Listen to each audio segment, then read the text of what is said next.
नमस्कार। राजस्थान की तमाम फटाफट खबरों में आपका स्वागत है। राजस्थान की खबरों के लिए आपसे निवेदन कि यदि आपने हमारे चैनल को सब्सक्राइब नहीं किया है तो कृपया करके राजस्थान की खबरों के लिए आपके अपने चैनल को सब्सक्राइब करना ना भूलें। आप सब्सक्राइब करते हैं तो हमें हिम्मत होती है सही और सच्ची खबरें आप तक पहुंचाने की, वरना मीडिया में किस तरह की खबरें आपको दिखाई जा रही है ये आप भली भांति जानते हैं। मीडिया में कहीं पर भी आपके किसी भी बच्चे की बेरोजगारी की खबर या रोजगार की खबर या बढ़ती हुई महंगी शिक्षा की कहीं कोई खबर नहीं है। अभी भी वक्त है कि इन असली मुद्दों पर आप चर्चा शुरू करें, वरना कहीं ऐसा ना हो कि आप बढ़ती हुई महंगी शिक्षा को प्राप्त ही ना कर सकें और बेरोजगार का बच्चा जब आपका रह जाएगा तो कहीं वो रोजगार प्राप्त ही ना कर सके। तो इसलिए तमाम उन मुद्दों पर चर्चा करें ताकि आप अच्छा स्वास्थ्य पा सके, अच्छा रोजगार पा सके और अच्छा जीवन जी सके। तो क्या है आज की बड़ी खबर?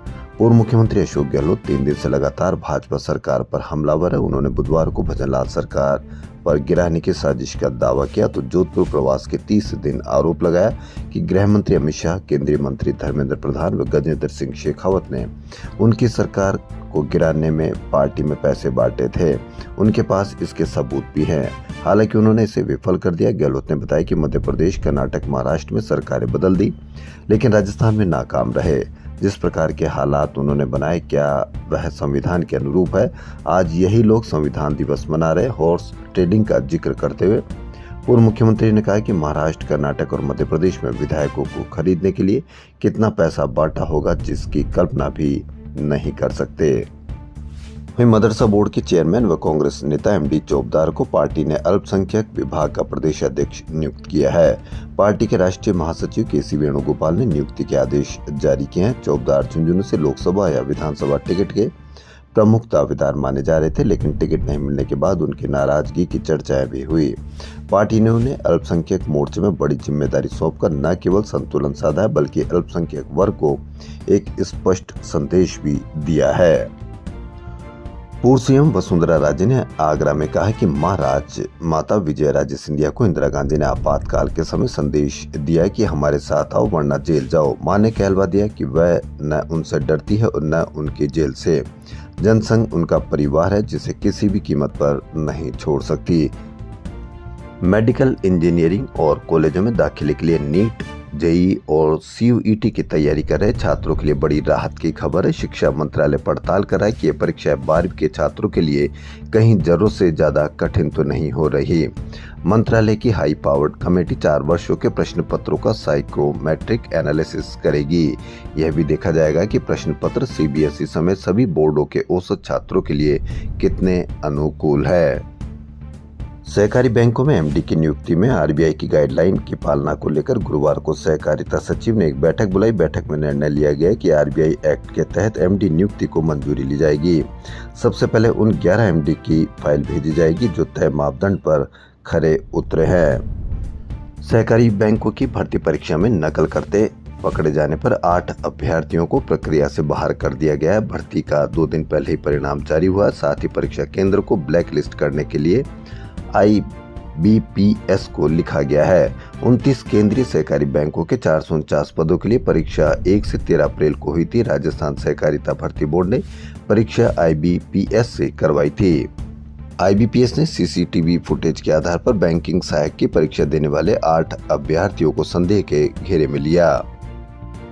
राजस्थान में मानसून गुरुवार को आगे बढ़ा और बीकानेर संभाग और एंट्री के बाद साथ ही पश्चिम राजस्थान में पहली बार तेज बारिश हुई।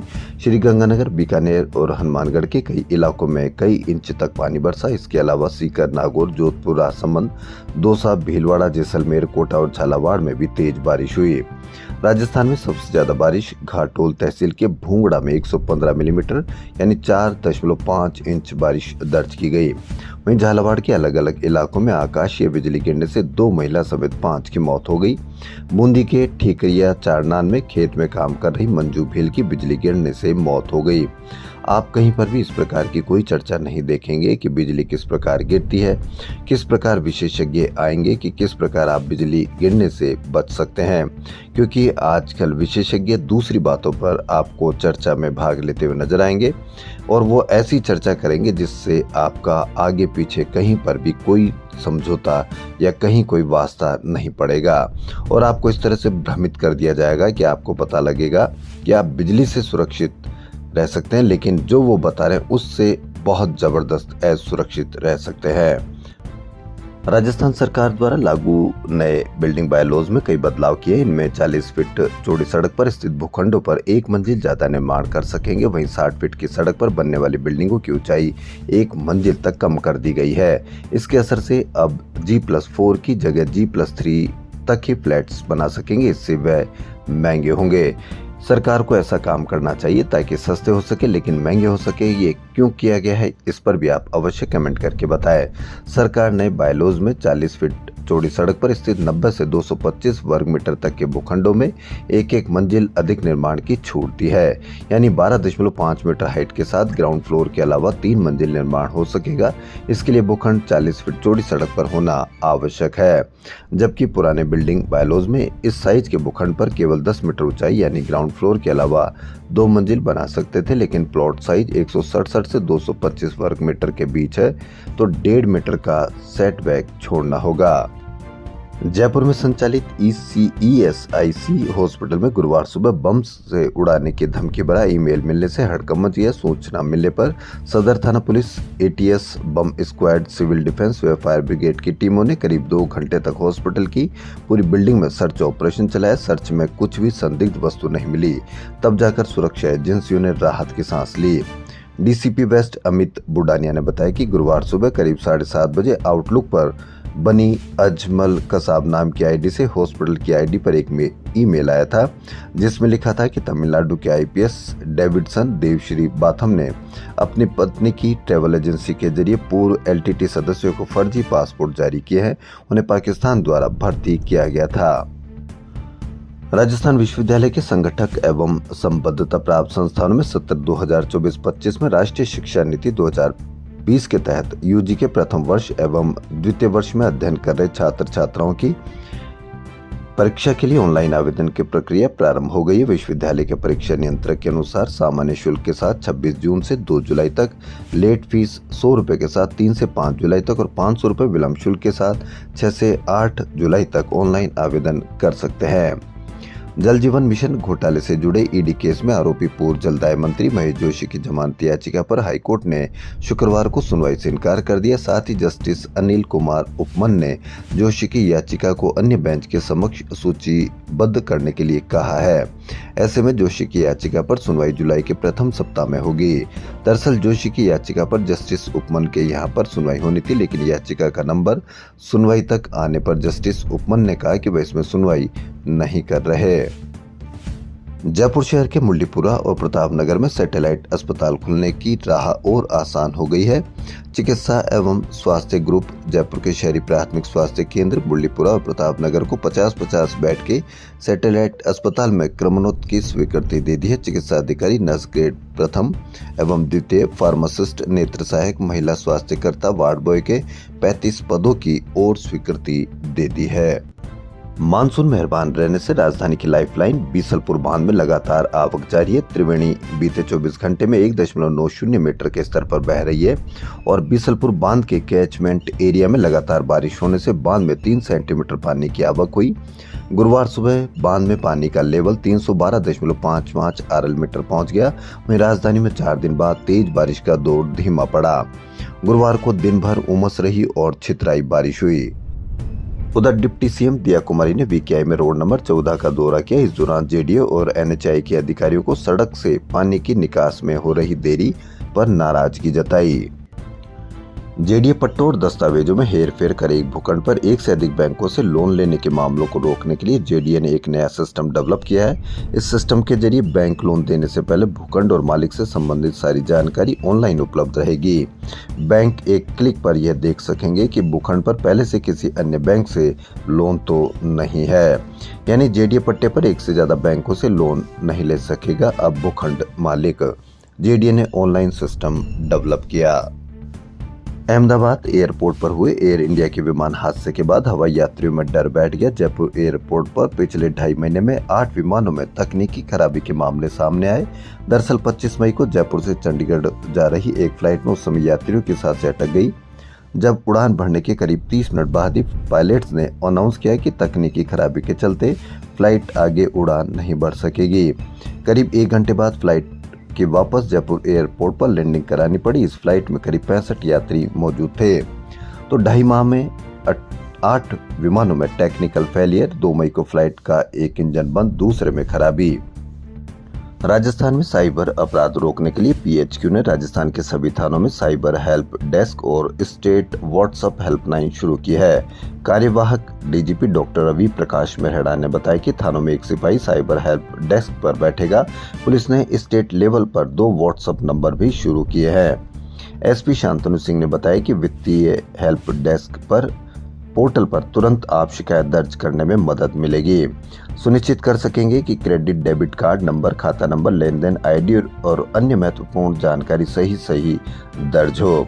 यानी कि सरकार भी चाहती है कि आपको कहीं पर भी कोई समस्या हो तो आप तुरंत उसकी समस्या के लिए आप सरकार को लिखें या सरकार को शिकायत करें। यदि आप शिकायत करते हैं तो इस तरह की सरकार आपके लिए सहायता करने के लिए 24 घंटे आपके लिए सहायक है। इसलिए जहां कहीं पर भी आप अव्यवस्था देखें, यदि अस्पताल में आप अव्यवस्था देखें तो 181 पर शिकायत करें। सड़क पर आपको लगता है कि कहीं कोई दिक्कत है तो आप 181 पर शिकायत करें। यदि बैंकों में कोई दिक्कत है तो 181 पर शिकायत करें। यानी 181 एक इतना शानदार आपके लिए शिकायत पोर्टल है जिसकी शिकायत सीएम आवास तक जाती है। जवाहर कला केंद्र जयपुर में राष्ट्रीय लोक नाट्य उत्सव आयोजित हुआ। कृष्णायन सभागार में आयोजित इस समारोह में 2 लोक नाटकों का मंचन आधुनिक रंगमंच की तकनीकों के प्रयोग के माध्यम से किया गया। पहली प्रस्तुति चित्तौड़गढ़ की तुरा कलंगी लोक नाट्य शैली पर आधारित नाट्य प्रयोग भरथरी पिंगला की कहानी पर आधारित रहा। उज्जैन के राजा भरथरी जो कि वीर सम्राट विक्रमादित्य के बड़े भाई थे। राजा भरथरी रानी पिंगला से अगाध प्रेम करते थे और रानी भी उनसे प्रेम करती थी, लेकिन भरथरी के गुरु गोरखनाथ उन्हें अपना शिष्य बनाकर अमर करना चाहते थे। इसलिए गोरखनाथ एक नौकर बनकर उनके अस्तबल में कार्य करने लग जाते हैं। रानी को पथ विचलित कर महल तक पहुंच जाते हैं। आगे गुरु से राजा को एक अमर फल मिलता है। इस फल को राजा रानी को खाने के लिए दे देते हैं। रानी उस फल को अश्वपाल को दे देती है। अश्वपाल शहर की मशहूर नृत्यांगना चंपाकली को वो फल दे देता है और चंपाकली उसी फल को वापस राजा तक पहुंचा देती है। इस घटना से क्षुब्ध होकर राजा राजपाट मोहमाया तज कर जंगल में गुरु की शरण में चले जाते हैं। नाट्य प्रस्तुति का मंचन दुर्गेश कुमार के निर्देशन में किया गया।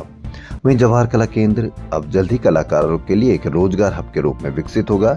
यहाँ साल भर क्राफ्ट बाजार आयोजित किया जाएगा। इसमें न सिर्फ राजस्थान बल्कि देश भर के कलाकार और दस्तकार भाग ले सकेंगे, पारंपरिक कलाओं का भी प्रदर्शन कर सकेंगे और उन्हें दूसरों को सिखाने का भी अवसर मिलेगा। इससे कलाकारों के लिए नए रोजगार के अवसर सृजित होंगे। डिप्टी सीएम दिया कुमारी ने हाल ही में एक बैठक में शिल्पग्राम के पुनर्विकास की घोषणा की थी।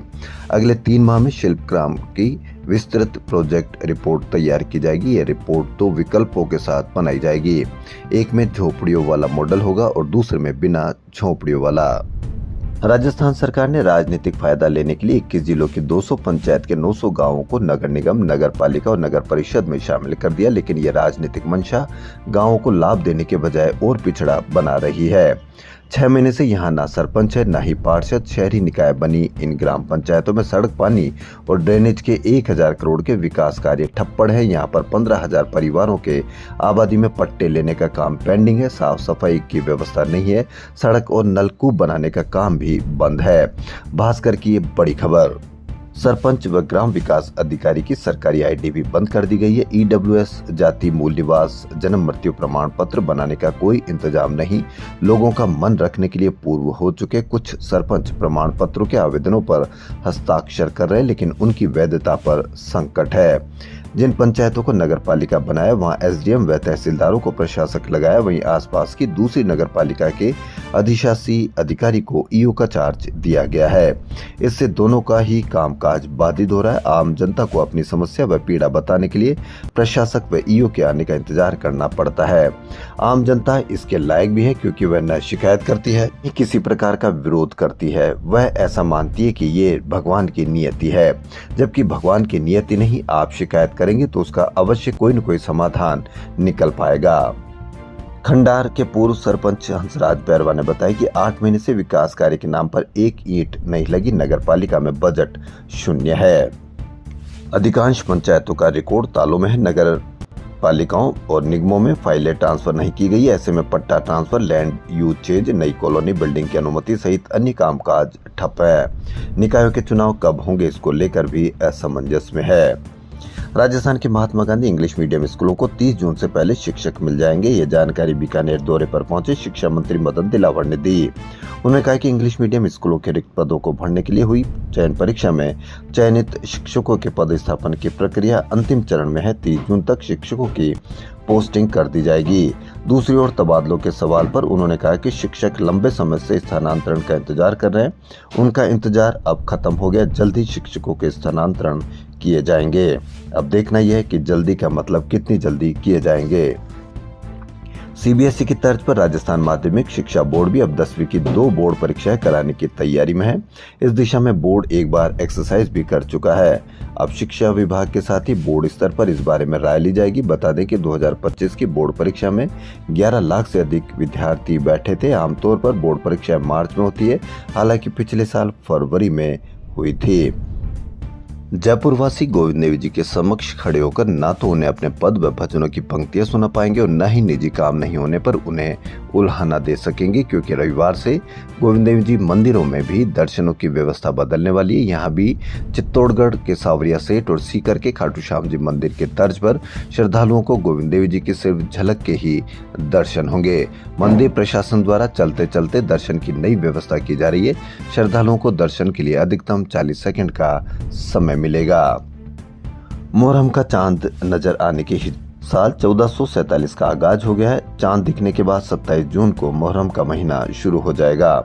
शुक्रवार को मुहर्रम उल हराम 1447 है और 6 जुलाई को यामे आशूरा है। हरदेव जोशी पत्रकारिता एवं जनसंचार विश्वविद्यालय के शोध केंद्र द्वारा आयोजित शोध पद्धति कोर्स वर्ग कार्यशाला का गुरुवार को शुभारंभ हुआ। कार्यशाला का उद्देश्य नव प्रवेशित एवं पूर्ववर्ती शोधार्थियों को अनुसंधान की विधियों, सिद्धांतों और नैतिकताओं से परिचित कराना है।